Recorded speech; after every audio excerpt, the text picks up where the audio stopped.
Talked about a lot of issues, including abortion, mass deportation, threats of political retribution against political opponents, and media outlets. Oh, I bet you really laid down the gauntlet, Joe. I bet you walked in there and just let him have it, didn't you, Joey? We've learned nothing! Even those putting up resistance to Trump's agenda don't seem to understand who they're dealing with. I've said it before and I'll say it again. Republicans are playing chess and the Democrats are in the nurse's office because they glued their balls to their thigh. More people are starting to speak out about bias in the news, not just Bill Maher. Even Jon Stewart has joined in, calling out networks like MSNBC and CNN for shaping stories to fit their own views instead of simply sharing the facts. With the election season coming up, Stewart criticized these outlets for pushing agendas.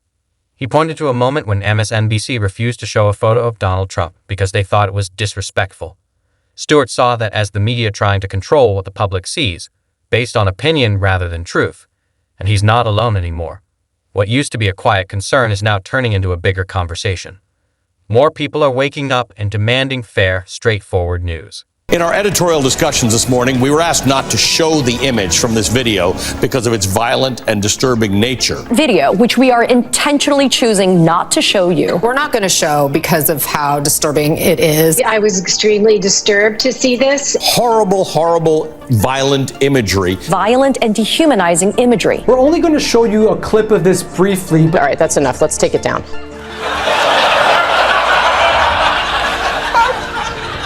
To see it at all. At first, it looked like something major, maybe even a national crisis. But once you watch the actual video, it doesn't seem that serious at all. The reaction feels blown out of proportion. Let's be real. MSNBC has aired far more graphic or intense content before, even when the story didn't really call for it. So it's no wonder Jon Stewart was confused. Why was this particular clip of Trump suddenly considered too much? Why hide it now? Check out the video yourself and decide what you think. Former President Donald Trump shared a video, this one, on his Truth Social account featuring an image of President Joe Biden hogtied on the back of a pickup truck.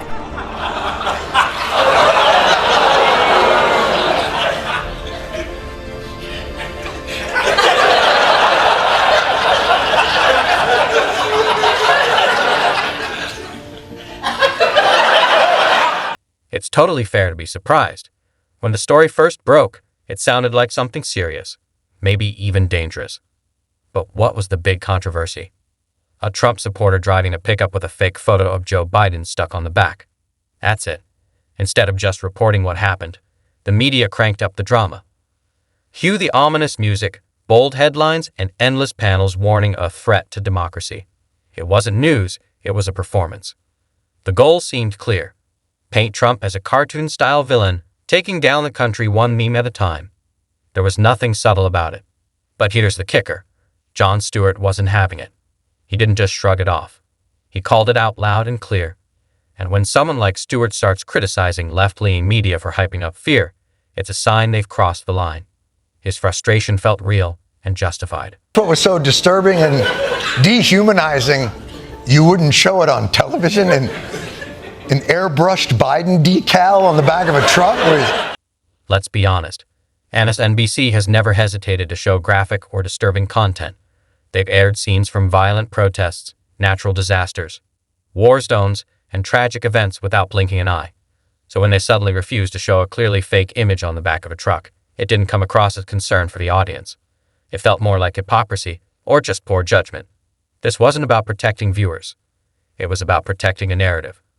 Once again, the media showed that they're not always focused on simply telling the truth. They're crafting a storyline. Instead of just showing what happened, they're shaping events to fit the version they've already decided to tell. Are you the same networks that show reruns of 9/11 every year? I mean, I don't think it's great that Trump is posting things like this, but it's not like people really think Joe Biden was tied up in the back of the truck. That's exactly what Jon Stewart pointed out.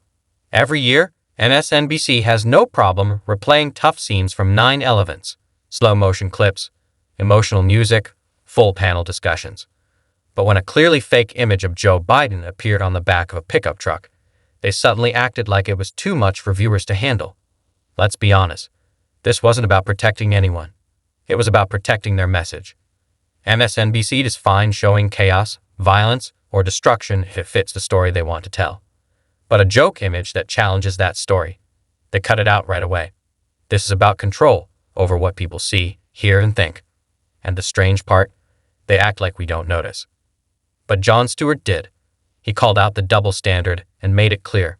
When the media twists the story to fit their goals, they stop informing and start influencing. It's a doctored image, but it's plastered on the tailgate of the pickup truck. So if you're driving behind it, it would appear as if Joe Biden were actually restrained on the vehicle's flatbed. If you think that's really Joe Biden tied up on the back of the pickup truck, I don't know that you have the mental acuity to be operating a motor vehicle. Let's be real. No one actually believes that a photo on the back of a truck means Joe Biden was kidnapped and driven around town. Yes, he's had a few awkward public moments, but he's still the president. He travels with a full motorcade, Secret Service, and probably satellite surveillance. But judging by MSNBC's reaction, you'd think someone really threw him in a truck and took off. It was just a meme, an obvious joke. If something that silly sparks this much panic, maybe the networks need a serious reality check, or at least a working sense of humor. There's technology out there in the world that really does blur the line between reality and tailgate art.